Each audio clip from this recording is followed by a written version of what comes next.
خاور صاحب نے مجھے اتنا اونچے مقام پہ جا کے بٹھایا ہے جس کے میں قابل نہیں ہوں۔ میں چورہ شریف کے مرکزی سجادہ نشین نہیں ہوں، بلکہ بابا جی خواجہ خواجگان سید نور محمد چرائی رحمۃ اللہ علیہ سے محبت کرنے والوں کا خادم ہوں، اور درگاہ نوریہ کا میں خادم ہوں۔ اور قبلہ عالم والد گرامی نے ہمیں آخری وقت میں جب ان کا وصال ہونے سے کچھ دن پہلے، کچھ مہینے پہلے، انہوں نے ہمیں اپنے مریدین کے سامنے کھڑا کر کے فرمایا تھا کہ یہ میرے بابا جی کے مہمان ہیں اور آپ نے ان کے خادم بن کے رہنا ہے ساری۔ دعا کریں کہ اللہ کریم اپنے مرشد کریم والد گرامی رحمت اللہ علیہ کے اس حکم کی تعمیل کرنے کی توفیق عطا فرمائے۔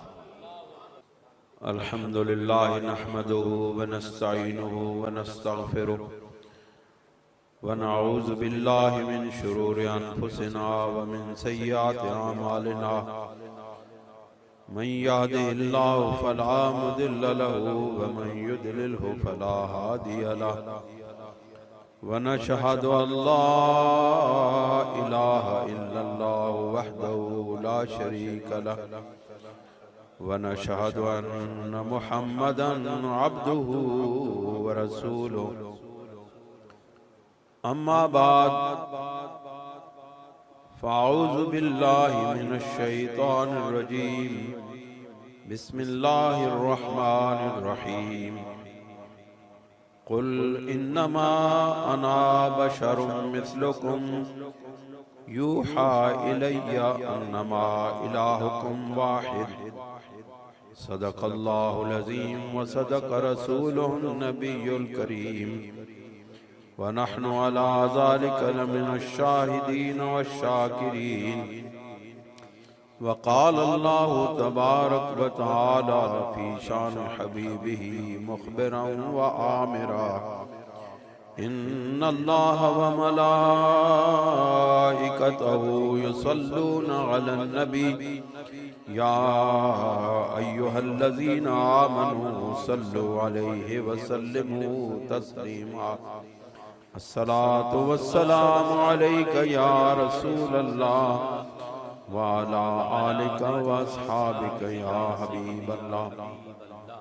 حضرات ذی وقار، بزرگوں، نوجوانوں، بندہ ناچیز نے آپ کے سامنے قرآن مجید کی آیہ مبارکہ تلاوت کی، جس میں اللہ کریم نے اپنے محبوب صلی اللہ علیہ وسلم سے فرمایا کہ اے میرے محبوب آپ فرما دیں، قل انما انا بشر مثلکم، کہ میں صرف تمہاری طرح کا ایک بشر ہوں۔ لیکن اس کے بعد پھر اللہ نے مراتب اولیاء کا بیان کیا کہ لوگوں میرے محبوب کو بشر محض نہ سمجھنا، یہ وہ بشر نہیں جو ظاہری طور پر تو تمہاری طرح ہے، لیکن حقیقت میں نوری اس بشر کی گرد راہ کو نہیں پہنچ سکتی۔ اللہ اکبر، اللہ اکبر، اللہ اکبر۔ قل انما انا بشر مثلکم، اب اس بشریت کا مرتبہ اعلیٰ کیا ہے کہ یوحى الیہ، وہ میری طرف وہی فرماتا ہے، اور باقی دنیا کے کروڑوں اربوں بشر ایک طرف، بلکہ جب سے کائنات بنی ہے اس کے سارے بشر مل جائیں تو نبی مکرم صلی اللہ علیہ وآلہ وسلم کے محبت وحی ہونے کے مقام اور مرتبے کو نہیں پہنچ سکتے۔ اور دوستو، یہ ہم اہل سنت و جماعت کا عقیدہ ہے کہ سرور دو عالم صلی اللہ علیہ وآلہ وسلم بشر ہیں۔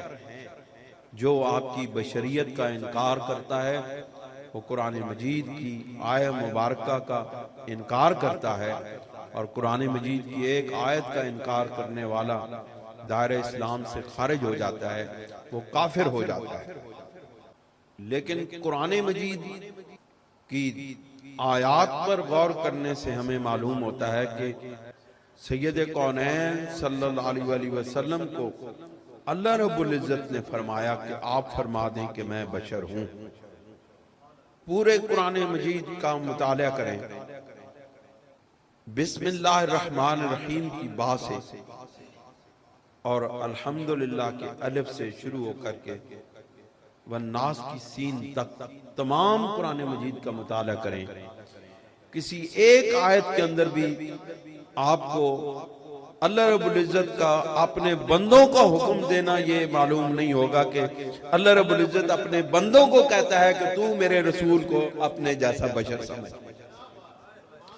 رسول کو تو حکم دیا کیا میرے محبوب آپ ان سے کہیں کہ میں تمہاری طرح بشر ہوں، لیکن کسی بندے کو اجازت نہیں دی کہ وہ رسول اللہ کو اپنے جیسا بشر کہہ سکے، بلکہ قرآن حکیم کا آپ مطالعہ کریں تو آپ کو معلوم ہوگا کہ جن جن لوگوں نے انبیاء علیہ السلام کو اپنے جیسا بشر کہا، اللہ رب العزت نے ان کی مذمت کی ہے۔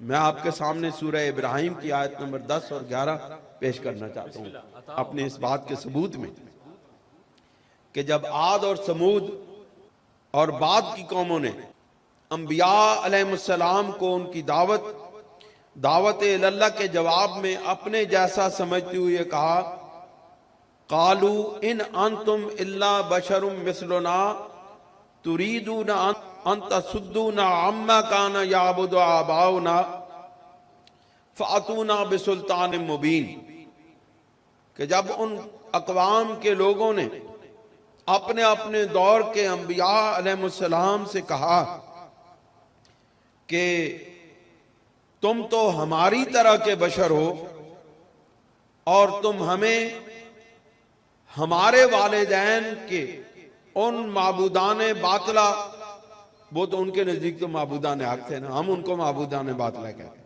ہمارے جو آباء و اجداد نے ہمارے لیے معبود بنائے تھے ان کی عبادت سے تم ہمیں روکتے ہو، لیکن ہو تم ہماری طرح کے بشر۔ اللہ رب العزت کہتے ہیں قالت لہم رسلہم، ان کے رسولوں نے انہیں کہا کہ ان نحن الا بشر مثلکم، ہاں ہم تمہاری طرح بشر ہیں، ولیکن اللہ یمن علی من یشاء من عبادہ، لیکن اللہ رب العزت اپنے بندوں میں سے اس بشر کو چن لیتا ہے اور اس پر احسان کر لیتا ہے اور اس کو اپنا بنا لیتا ہے، پھر اس کی شان اتنی بلند ہو جاتی ہے کہ وہ تمہاری طرح کا بشر نہیں رہتا۔ ہم بشر تو ہیں لیکن ہم احسان یافتہ لوگ ہیں، ہم انعام یافتہ لوگ ہیں، تم ہماری جیسے نہیں ہو سکتے۔ دوستو، ہم اسی لباس بشریت کے اندر رسول کریم صلی اللہ علیہ وآلہ وسلم کے مراتب اعلیٰ کو بیان کرتے ہیں اور دیکھتے ہیں کہ وہ نبی جنہوں نے اپنے آپ کو لوگوں کے سامنے بشر بنا کے پیش کیا، اللہ رب العزت نے ان کو مقام بشریت پر کتنا اعلیٰ مقام عطا فرما دیا ہے۔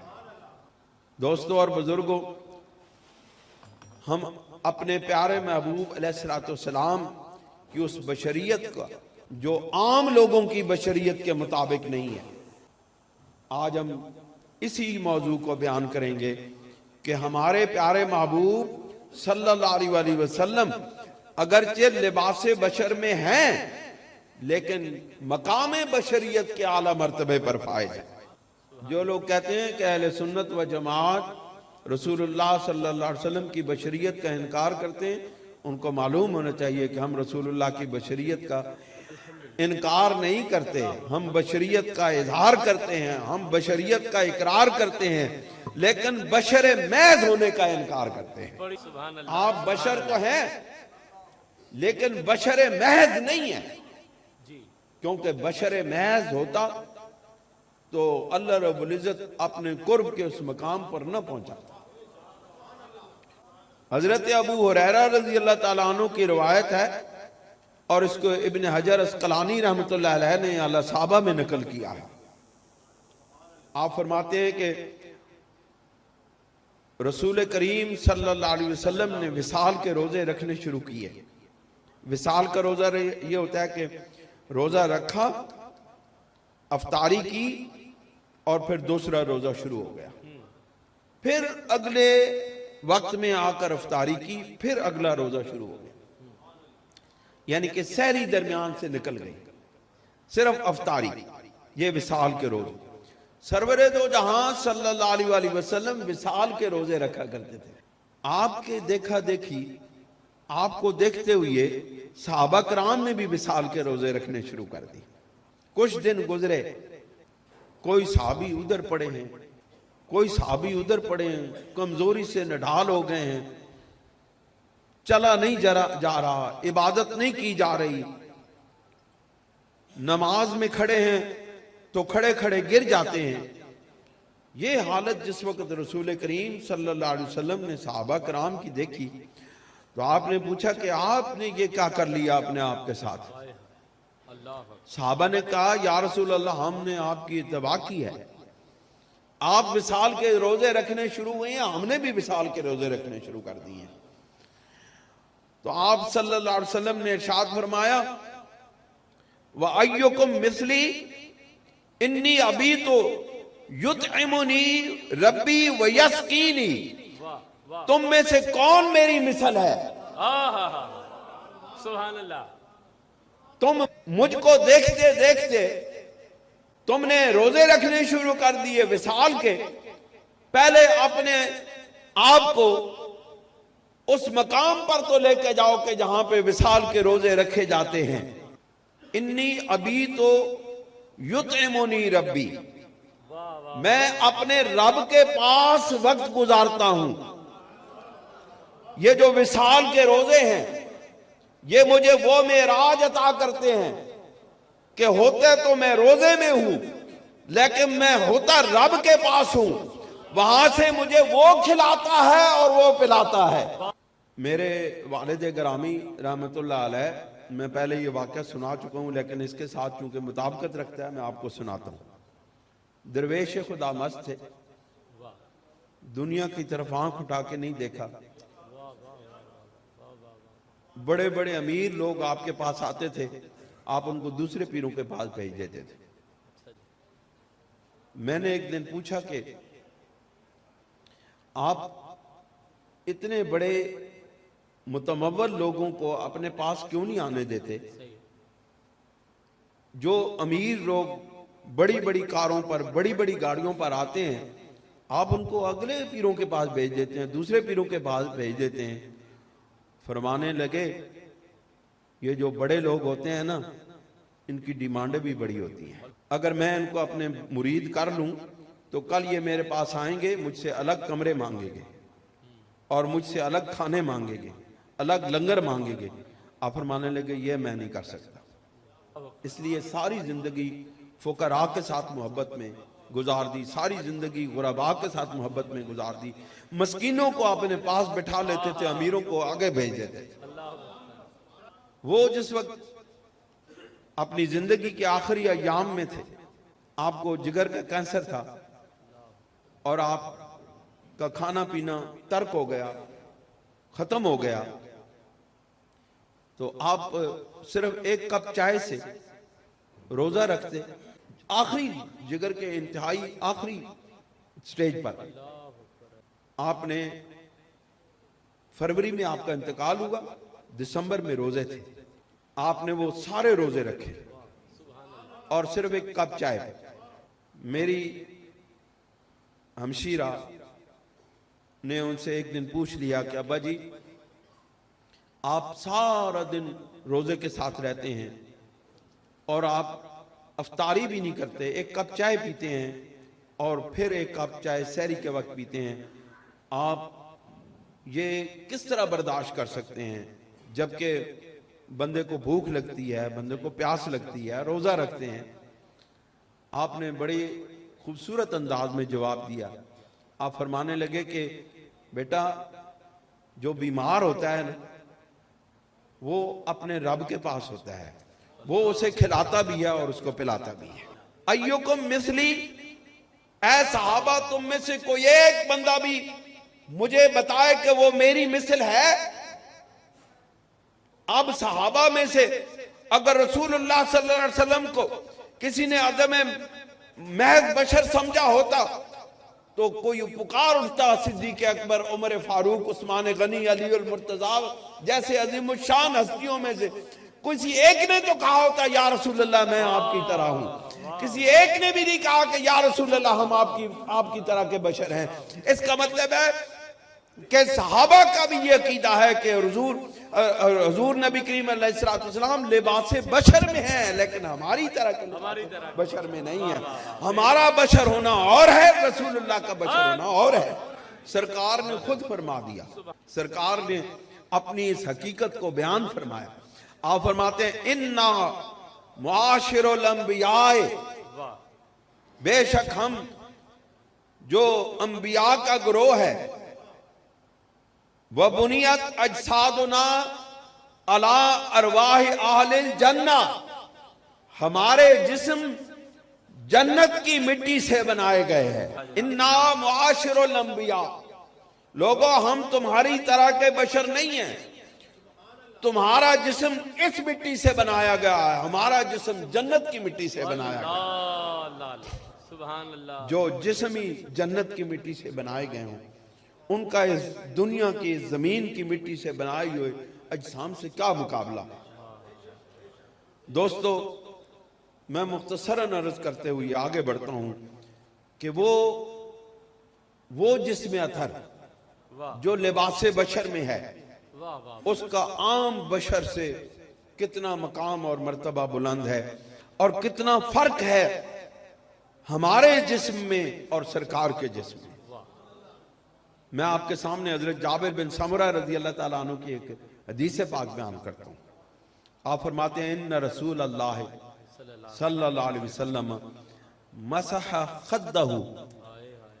آئے ہائے، وہ کتنے خوش قسمت ہستیاں ہیں جن کے چہرے پر سرکار کا ہاتھ پھرا ہوگا. پر وہ کتنے عظیم لوگ ہیں جن کے چہرے پر سرکار نے ہاتھ پھیر دیا ہو. سرکار اپنے صحابہ کے چہروں پر ہاتھ پھیرا کرتے تھے ایسے کر کے. دوستو سچی بات آپ کو بتاؤں، اگر کوئی باپ اپنے بیٹے کے چہرے پر ہاتھ پھیرتا ہے اور مرشد اپنے بیٹے کے اپنے مرید کے چہرے پر ہاتھ پھیرتا ہے، یقین جانو وہی ٹھنڈک پڑتی ہے جو رسول اللہ صلی اللہ علیہ وسلم کے توسل سے اس فیض سے جو نسبت در چلی آ رہی ہے وہی فیض ملتا ہے. کبھی آزما کے دیکھو حضور سرور دو عالم، یہ نسبت کا فیض ہے. یہ فیض بندے کا نہیں ہے، یہ آپ کے مرشد کا فیض نہیں ہے، بلکہ وہ اس نسبت کا فیض ہے جو یہ ہاتھ اوپر گیا، اس سے اوپر گیا، اس سے اوپر گیا، یہ ہاتھ بالآخر مصطفیٰ کے ہاتھ میں چلا گیا. بس وہ خوشبو اس ہاتھ میں آ جاتی ہے جس وقت بندہ سرکار کی سنت ادا کرتے ہوئے اپنے بیٹے یا اپنے مرید کے چہرے پہ ہاتھ پھیرتا ہے. حضرت جابر بن سمرہ رضی اللہ تعالیٰ عنہ ارشاد فرماتے ان رسول اللہ مسح خدہ، رسول اللہ صلی اللہ علیہ وسلم نے میرے چہرے پر ہاتھ پھیرا. قال فوجدت لیدہ بردن، میں نے سرکار کے ہاتھوں کی ٹھنڈک محسوس کی. آئے ہائے، ٹھنڈے ہاتھ سرکار کے، وہ جنتی ہاتھوں کی ٹھنڈک میرے اندر محسوس ہوئی. اور فرماتے ہیں صرف ٹھنڈک نہیں تھی، وریحن، اور خوشبو تھی. ہاتھ بھی تھے، ٹھنڈک بھی تھی، خوشبو بھی تھی.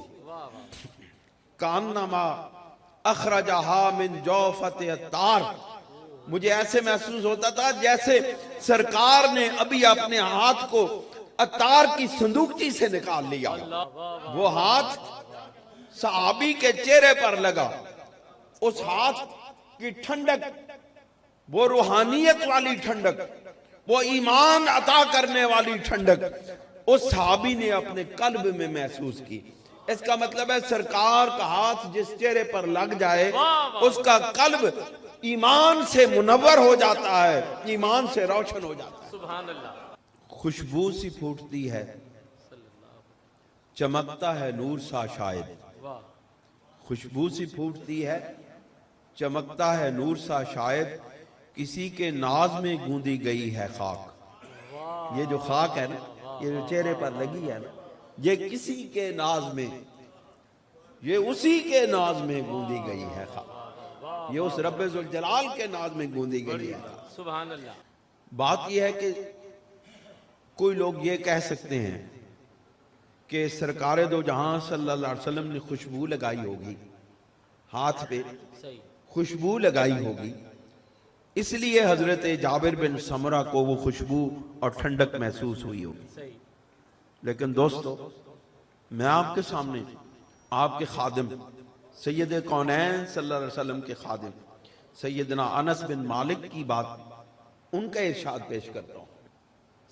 حضرت انس بن مالک رضی اللہ تعالی عنہ نے ارشاد فرمایا کہ ما شممت عنبرا قط ولا مسکا، واہ کہ میرے محبوب صلی اللہ علیہ وسلم کے جسم عطر سے خوشبو آتی تھی، اور وہ ایسی خوشبو تھی کہ جو نہ تو عنبر اور نہ کوئی اور مشک اس جیسی خوشبو رکھتی تھی، نہ کسی مشک کی ایسی خوشبو تھی، نہ کسی عنبر کی ایسی خوشبو تھی جو میرے محبوب صلی اللہ علیہ وسلم کے جسم اطہر سے نکلتی تھی۔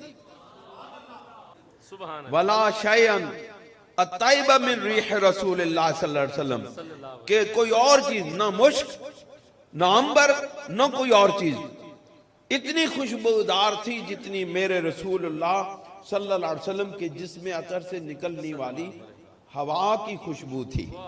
بشر ہے، بشر کی ہوا جسم سے نکلتی ہے، سارے ماحول کو بیزار کر دیتی ہے، لیکن وہ بشر تو نہیں۔ ہائے ہائے ہائے ہائے۔ اس بشر کے جسم عطر سے نکلنے والی ہوا مشک و عنبر سے بھی بڑھ کر ہے۔ بڑی بات۔ پھر کوئی کہے کہ وہ ہماری طرح کے بشر ہیں تو وہ اس بشر کی بھی بشریت پر میں کیا کہوں۔ وہ بشر جو ہے، اس نے بشر اپنے آپ کو بھی نہیں سمجھا ہے۔ اگر وہ اپنے آپ کو دیکھ لیتا اور رسول اللہ کے مقام اور مرتبے کو دیکھ لیتا تو کبھی نہیں کہتا رسول اللہ ہماری طرح کے بشر ہیں۔ ایسے ہی۔ دوستو، سرکار دو جہاں صلی اللہ علیہ وسلم کی اس دست اقدس کی شان کیا ہے، جی۔ جس میں عطر کی میں آج بات کروں، نعت پیش کر رہا ہوں۔ واہ واہ واہ۔ حقیقی نعت یہ ہے، سبحان اللہ۔ سرکار کے جسم عطر کی تعریف کرنا ہی در حقیقت نعت ہے۔ نعت خانوں سن لو، نعت وہ ہے جس میں سرکار کے اوصاف بیان ہو، نعت وہ ہے جس میں سرکار کے اعضاء، سرکار کے جسم، سرکار کی شان بیان ہو، جس میں میں آ جائے کہ میں اپنا ذکر ہو جائے کہ میں ادھر جاؤں، میں یہ کروں، میں وہ کروں، میں کروں، تو وہ نعت تو نہیں رہتی، وہ تو اپنا ذکر ہو جاتا ہے۔ نعت وہ ہے جس میں سرکار کے سوا اور کسی کا ذکر نہ ہو۔ سبحان اللہ۔ سبحان اللہ۔ ہمارے بزرگ جو ہیں، ہمارے جد اعلیٰ، ہمارے بزرگ، ہمارے والد گرامی، ہمارے دیگر بزرگ چورہ شریف کے، ہم نے ان کو دیکھا ہے کہ وہ نعت پڑھنے کے بعد منقبت نہیں پڑھنے دیتے تھے۔ واہ واہ۔ کہتے ہیں سرکار کے ذکر کے بعد کسی اور کا ذکر کیسے ججتا ہے۔ بڑی بات۔ واہ واہ واہ واہ۔ کہتے ہیں نعت پڑھنی ہے تو نعت پڑھو، بس نعت پڑھ لی تو اس کے بعد کسی اور کا ذکر جائز ہی نہیں ہے۔ بڑی بات۔ واہ واہ واہ۔ کہتے ہیں سرکار کا ذکر ہے، نعت کے بعد کسی اور کا ذکر کہاں۔ دوستو، سرکار کے دست اقدس کی شان ہے، وَمَا رَمَيْتَ إِذْ رَمَيْتَ وَلَكِنَّ اللَّهَ رَمَى۔ کیا بات۔ سبحان اللہ۔ اے میرے محبوب، آپ نے یہ کنکریاں نہیں پھینکی، بلکہ جب آپ نے یہ کنکریاں پھینکی تو تیرے اللہ نے یہ کنکریاں پھینکی ہیں، رب نے یہ کنکریاں پھینکی ہیں۔ اب وہ دست اقدس جس کو قائم مقام بنا دے رب اپنا اپنے دست اقدس کا. واہ، سبحان اللہ. وہ دست اقدس. حضرت داؤد علیہ السلام نے جالوت کو قتل کیا. اللہ رب العزت نے اس نسبت کو اپنی طرف نہیں کیا، نبی تو وہ بھی تھے. صحیح. اللہ رب العزت نے فرمایا وَقَتَلَ داؤد جالوت، اور داؤد نے جالوت بادشاہ کو قتل کر دیا. اس کو اللہ رب العزت نے، نبی تو داؤد علیہ السلام بھی تھے، بڑے محتشم نبی تھے، لیکن انہوں نے جو قتل کیا جالوت کو، اس کی نسبت انہوں نے ادھر ہی رہنے دی. ادھر سرکار نے صرف کنکریاں پھینکی، ان کنکریوں سے واہ واہ واہ واہ. جو کافر قتل ہوئے، وہ قتل بھی اللہ نے اپنے محبوب کے کھاتے میں نہیں ڈالا، اس کو بھی اپنے کھاتے میں ڈال دیا. کیا بات. کہ کل کوئی یہ نہ کہے، کل کوئی یہ نہ کہے کہ رسول اللہ بشری تقاضوں سے انسانوں کو مارتے رہے. اللہ رب العزت نے کہا ہے میرے محبوب تو بشر تو ہے، لیکن تیرا فعل میرا فعل ہے، تیرا کام میرا کام ہے، تیرے ہر فعل کی نسبت میرے ساتھ ہے. اور کوئی ایسا بشر ہے؟ اللہ اکبر. اور کوئی ایسا بشر ہے جس کے ہاتھ کی، جس کے فعل کی نسبت اللہ رب العزت نے اپنے ساتھ کی ہو؟ پورا قرآن اٹھا لو، صرف ایک ہی آیت ملتی ہے وَمَا رَمَيْتَ إِذْ رَمَيْتَ وَلَكِنَّ اللَّهَ رَمَى. دوستو، سرور دو عالم صلی اللہ علیہ وسلم کا یہ ہاتھ ہے، اور اس ہاتھ پر انگلی لگی ہے. اب ہاتھ کی طاقت تو دیکھی کہ اللہ رب العزت نے اپنے دست اقدس کو رسول اللہ کے دست اقدس کے قائم مقام بنا دیا کہ رسول اللہ کا دست اقدس نہیں ہے، یہ میرا ہے. اب جن لوگوں نے سرکار کے ہاتھ میں ہاتھ دیا، آئے واہ واہ واہ واہ واہ واہ. جن لوگوں نے سرکار کے ہاتھ سبحان اللہ سبحان اللہ. ان الذین یبایعونک یبایعون اللہ. اے میرے محبوب، جو تیرے ہاتھوں میں ہاتھ دے رہے تھے وہ در حقیقت میرے ہاتھوں میں ہاتھ دے رہے تھے. وہ کتنے خوش نصیب لوگ ہیں. اب جو لوگ ان لوگوں پر تنقید کرتے ہیں جنہوں نے اپنا ہاتھ بالواسطہ طور پر رب کے ہاتھ میں دے دیا، اب جن کا ہاتھ رب کے ہاتھ میں چلا جائے وہ گمراہ نہیں ہوتے. واہ. جن کا ہاتھ بالواسطہ طور پر رسول اللہ کے ہاتھ میں چلا جائے، ہم جیسے گناہگار لوگ گمراہ نہیں ہوتے، تو وہ تو براہ راست رسول اللہ کے ہاتھ میں ہاتھ دینے والے. واہ واہ. دوستو، سبحان اللہ سبحان اللہ. اس ہاتھ پر ایک انگلی لگی تھی. اکبر. اس انگلی کی شان دیکھیں. آپ نے تو ہاتھ دیکھا، ہاتھ کو اللہ نے اپنا ہاتھ کا، اب انگلی نے ایک اشارہ کیا، اور اس اشارے کی طاقت دیکھیں، پھر بشریت کے مقام کو دیکھیں. اللہ مسلم شریف کی حدیث ہے، اللہ اکبر.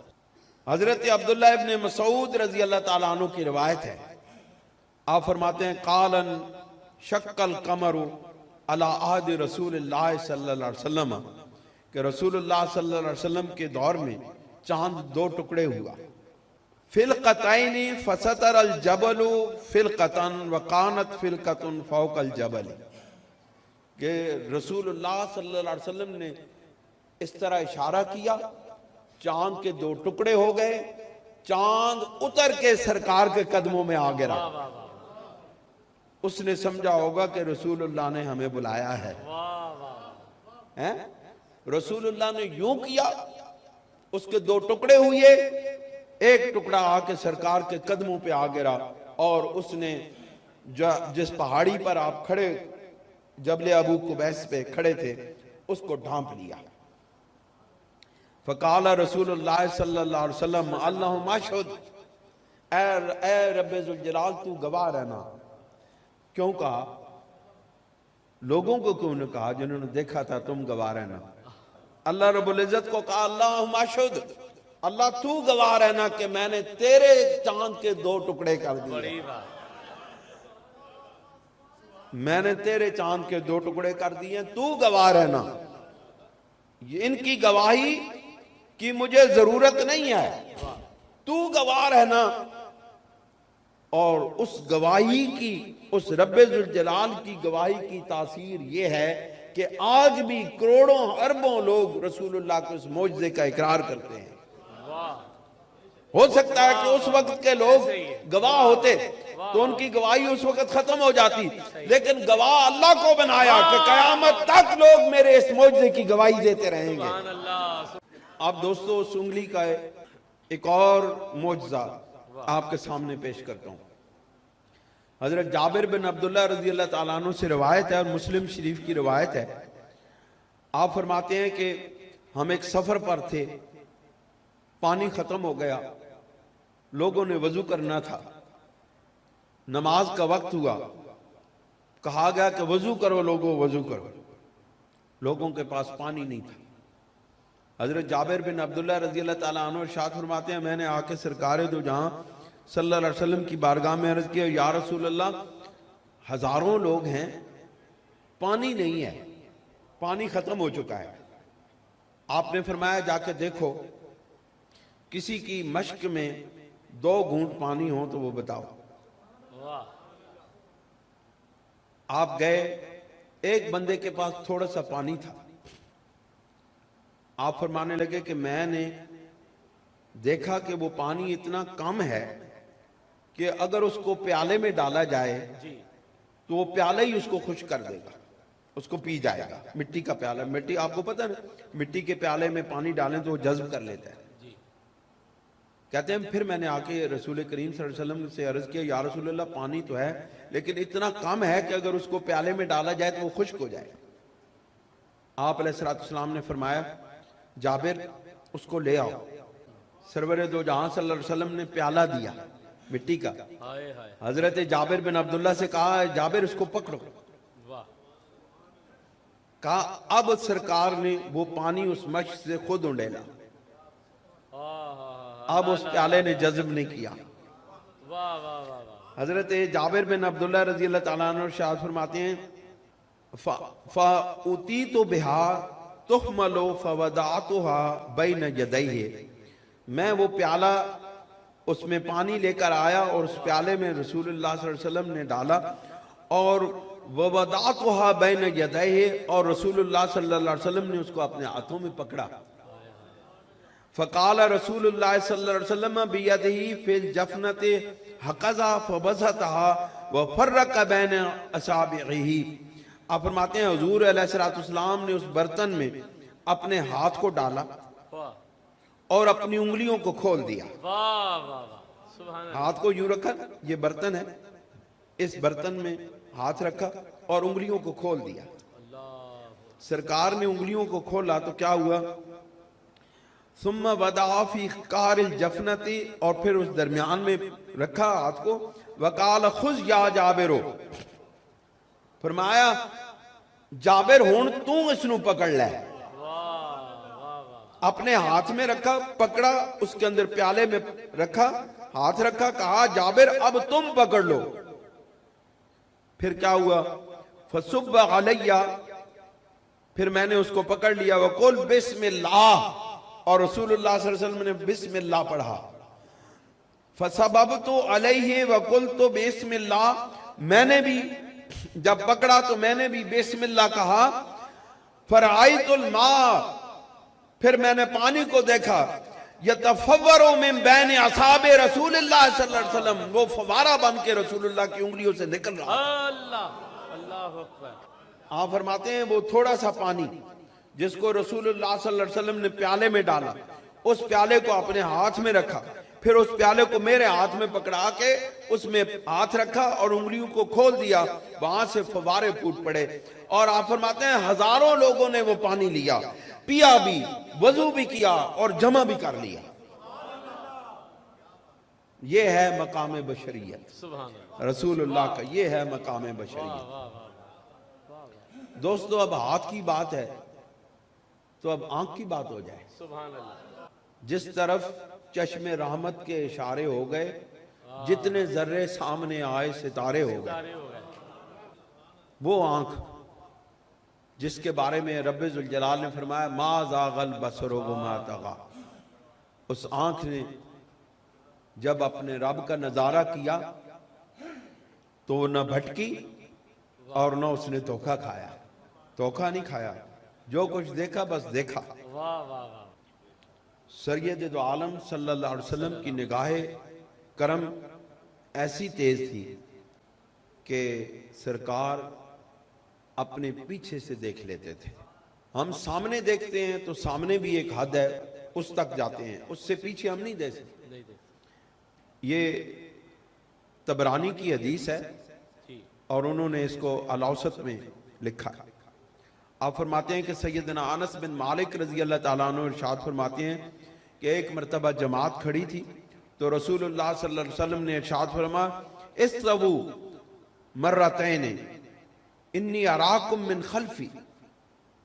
آپ نے 2 مرتبہ فرمایا استووا، صفیں سیدھی کرو، استووا، صفیں سیدھی کرو.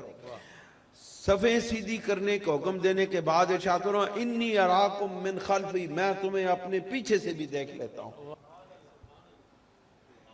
کوئی اور بشر دیکھ سکتا ہے؟ نہیں. یہ سرکار کی خاصیت ہے، سبحان یہ خواص ہے رسول، خواص ہے میں سے ہے رسول اللہ کے. فرماتے ہیں میں کس طرح دیکھ لیتا ہوں؟ کما اراکم بین یدیا، جس طرح تم سامنے سے دیکھ لیتے ہو. واہ واہ واہ. صرف اپنی بات نہیں کی، تمہیں بھی شامل کیا. تمہیں جس طرح تم سامنے سے دیکھتے ہو اس طرح میں پیچھے سے دیکھتا ہوں. اس سے ثابت ہوا کہ رسول اللہ ان کو بتا رہے تھے کہ تم سامنے سے دیکھتے ہو، میں پیچھے سے دیکھتا ہوں، لہذا تم میرے جیسے نہیں ہو، میں تمہارے جیسا بشر نہیں ہوں. یہ مت سمجھنا کہ میں تمہارے جیسا بشر ہوں، میں تو پیچھے سے دیکھ لیتا ہوں جس چیز کو تم سامنے سے بھی نہیں دیکھ سکتے. پھر فرماتے ہیں حضرت ابو ہریرہ رضی اللہ تعالیٰ عنہ ارشاد فرماتے ہیں یہ تو صرف صفوں کو دیکھنا تھا نا، اب بات دلوں کو دیکھنے کی ہے. ہائے ہائے ہائے. بات دلوں کو دیکھنے کی. صحابہ کا عقیدہ بیان کر رہا ہوں دوستو. یہ نہ 14ویں صدی کی عالم کی کوئی فتویٰ ہے، نہ اس سے پہلے کسی صدیوں میں، اس سے پہلے 5 7 10 صدیوں پہلے کے علماء کا فتویٰ نہیں ہے. یہ صحابہ کا عقیدہ بیان کر رہا ہوں. صحابہ رسول اللہ کو کس طرح کا بشر سمجھتے تھے، اور آج رسول اللہ کو صحابہ کے اپنے آپ کو صحابہ کا سپاہی کہنے والے، صحابہ کو ماننے والے، صحابہ کی حدیثوں پر عمل کرنے والے اپنے آپ کو کس طرح رسول اللہ کو بشر سمجھتے ہیں. یہ فرق بیان کر رہا ہوں. صحابہ کا عقیدہ کیا تھا اور آج کے لوگوں کو کیا عقیدہ ہے. حضرت ابو ہریرہ رضی اللہ تعالیٰ عنہ ارشاد فرماتے ہیں کہ سرکار دو جہاں صلی اللہ علیہ وسلم نے ارشاد فرمایا واللہ ما یخفی، بخاری شریف کی حدیث ہے بھائی، واللہ ما یخفی علی رکوعکم، کہ مجھے قسم ہے میرے رب کی، ما یخفی علی رکوعکم، مجھ پر تمہارے رکوع میں اخفا نہیں رہتا، چھپے نہیں رہتے. تمہارا جھکنا مجھے معلوم ہے کہ کون سچے دل کے ساتھ اپنے رب کے سامنے جھکتا ہے. واللہ ما یخفی علی رکوعکم ولا خشوعکم، اور تمہارے دلوں کی خشیت بھی میرے سامنے ہوتی ہے. مجھے میرے رب کی قسم ہے، مجھے تمہارا ظاہری طور پہ بھی رب کے سامنے جھکنا معلوم ہے، تمہارا قلبی طور پہ بھی رب کے سامنے جھکنا معلوم ہے. اس طرح اس سے ثابت ہوا کہ رسول اللہ ہمارے ظاہر کو بھی دیکھتے ہیں، ہمارے باطن کو بھی دیکھتے ہیں، ہماری خشیت کو بھی دیکھتے ہیں، ہمارے رب ذوالجلال کے سامنے میں ظاہری طور پر عبادت کو بھی دیکھتے ہیں. وَإِنِّي لَأَرَاكُم مِّن وَرَاءِ ظَهْرِي، فرمایا مجھے قسم ہے کہ میں پیچھے سے بھی اسی طرح دیکھتا ہوں جس طرح سامنے سے دیکھتا ہوں. ایک اور حدیث اسی سلسلے میں مسند احمد کی آپ کے سامنے پیش کرتا ہوں. مختصراً طور پہ بیان کرتا ہوں کہ حضرت سعید المقبری ابو ہریرہ سے روایت کرتے ہیں کہ صلی بنا رسول اللہ صلی اللہ علیہ وسلم الظہر، رسول اللہ صلی اللہ علیہ وسلم نے ظہر کی نماز قائم کی، کھڑی کی. وفی مؤخر الصفوف رجل، اور آخری صف میں، پیچھے پچھلی صف میں ایک شخص کھڑا تھا. فَأَسَاءَ الصَّلَاةَ، اس سے نماز میں غلطی ہو گئی. اللہ اکبر. پچھلی صفوں میں ظہر کی نماز تھی، پچھلی صفوں میں ایک شخص کھڑا تھا، اس سے نماز میں غلطی ہو گئی، خطا ہو گئی. فلما سلم ناداہ، رسول اللہ صلی اللہ علیہ وسلم جب نماز ختم ہوئی تو رسول اللہ صلی اللہ علیہ وسلم نے اس کو بلایا، ہے بندے ادھر آ میرے کو، یا فلانو الا تتق اللہ، اے فلان شخص تو کیا اللہ رب العزت سے نہیں ڈرتا؟ الا ترى کیف تصلی، تو نہیں دیکھتا کہ تو کیسے نماز پڑھ رہا ہے؟ انکم ترون